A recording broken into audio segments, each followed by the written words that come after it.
Hi Scorpio, welcome to your bi-weekly readings. As always, keep in mind that this is just a general reading, so take what it feels right and with what resonates with your own life experiences at the moment.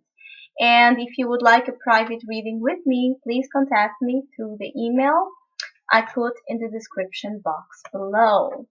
So, Scorpio, interesting.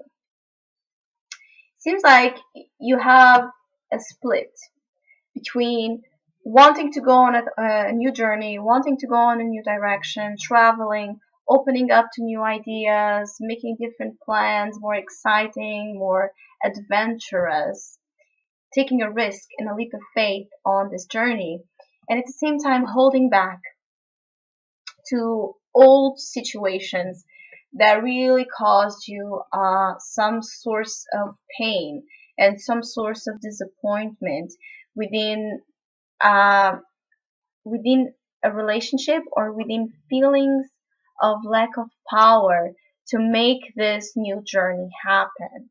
So you have the Knight of Pentacles in the current position, talking about a time where you are very careful and cautious about the plans you are making, but you are making them, and you have your eyes on the prize. You understand that if you want to reach something, you have to take the right steps to get there.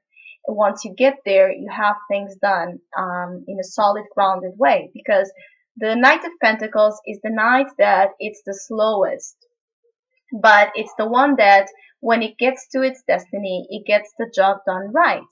So whatever plans, whatever ideas, whatever careful step-by-step detailed process you are going through, it's providing you a sense of opportunities of a new path you want to go towards, of a new inspiring career path, of a new inspiring opportunity and idea that you have in your mind that will take you far. But it's not yet the time maybe to go on actively on that journey, but it's a time to plan it. It's a time to think about it. It's a time to really think through the steps you want to take in this journey and how much opportunities they will bring that journey will bring to you in terms of overcoming especially old wounds that still sit in your heart in the place that you are right now. So what I feel is that the place you are right now, it's uh it has a lot of memories and it triggers a lot of memories and feelings of stagnation and lack of power to change your life. And so that place you are living in is a constant reminder of this healing that is needed in your heart, but at the same time understanding that that healing cannot happen where you are. It needs to happen in this journey. It needs to happen in this far path that you are wanting to go towards.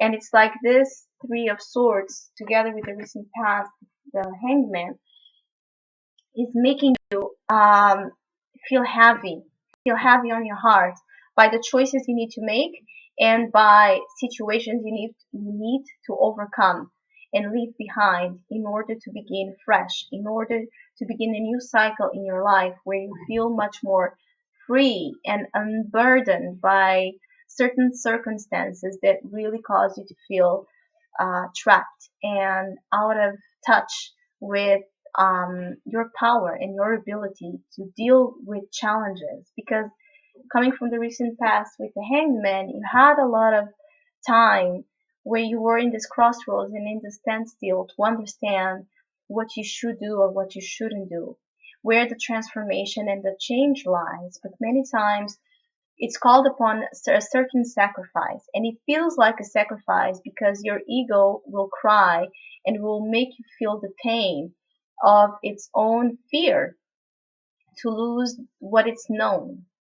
But if what it's known is not providing you growth, if it's providing you only constant feelings of being trapped, being imprisoned on your own sorrow and disappointment, having your heart being more and more um, difficult to open up and give away to others, you need this new venture in your life to open up the wounds in a way that you provide healing instead of more pain.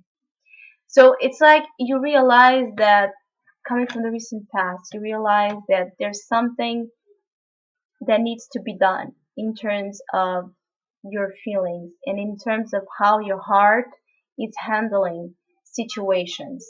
Situations that really disappointed you and make you feel sad and make you feel confused and lost.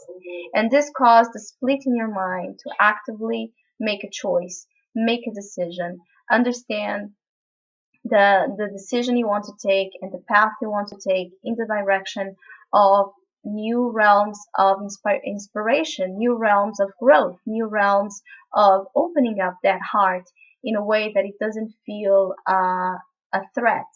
Because the Two of Swords is protecting the heart by the mind. So you may be as well in a little bit of resistance or denial to make to make this decision or this choice to go on a path because you're scared of the confrontation with the wounds on your heart. Because crowning you with the Three of Swords is the biggest advice, is to look at that heart, is to look at the swords in that heart, the old deep rooted wounds that still lie on you and that maybe they are so unconscious. I don't feel they are unconscious, but maybe for some of you they could be unconscious to a point that no longer you remember them actively. And so the hangman worked in the recent past to make you stop, to make you see them, to become aware of many things that are needed to heal this heart, or at least to start confronting the honestly, to confront honestly what needs to be done, what work you need to do to open up that gate that will provide again um, an opportunity for you to live and breathe in a much more lighter way, in a way that again it provides that growth that you are looking for. And maybe you are wanting to get away from the place you are right now and you're wanting to go on this new journey, to this new venture, again, because you believe that, or a part of you believes that by moving, by changing, by running away, you will get that break. You will get that offer of peace and promotion. And you may be right, but at the same time, never forget that it doesn't matter where you run to, you always end up running into yourself. That's the famous quote. But not only that, it's not about the outside scenario. And of course that there's many outside scenarios that can promote you help and can difficult that opportunity. But at the end, it only is about the internal awareness you have of the situation. Because you may, when a person wants, the only thing they think they want in life to be happy is money. And they end up so rich. They end up having all the money that is possibly existent on their lap, landing on their lap. And over time, they end up realizing that they're still not happy. They're still not fulfilled. There's still something missing. There's still something wrong. Because that money or that deep desire to have money was rooted in a feeling, in a pattern, in a condition that make him believe or make her believe that the only way um, to find security or happiness was through achievements of money, not by understanding that that was connected with his own system of self-worth and self-value and self-esteem. And so I'm saying this to give you an example of how this can be working. You want to change, you want to move, you want to go in a different direction, and you are planning that. But don't use that to escape. Use that to help you. Yes, use that to help you jump into the direction of growth, of understanding, of awareness, but not to run away from. Because sooner or later you will need to see that. You will need to confront where in your heart you need understanding and you need to overcome past situations or situations that are still actively bleeding. But the wounds that may still be bleeding, that blood is knowledge. That blood is information. That blood, that tear, that sorrow, okay, that feeling is information. There is not actively negative feelings in my approach and opinion. There's only information, okay? And it's the way we identify with concepts as positive and negative that difficults, again, the journey of healing. Healing is nothing more than sitting with yourself in a very honest and open way, exposed to your vulnerabilities without seeing yourself as weak or as feeling depleted of good things, because that information will bring relief. That information will bring the opportunity to peace, to make amends with situations from the past. And so the outcome of all of this is actually great because it's the Fool.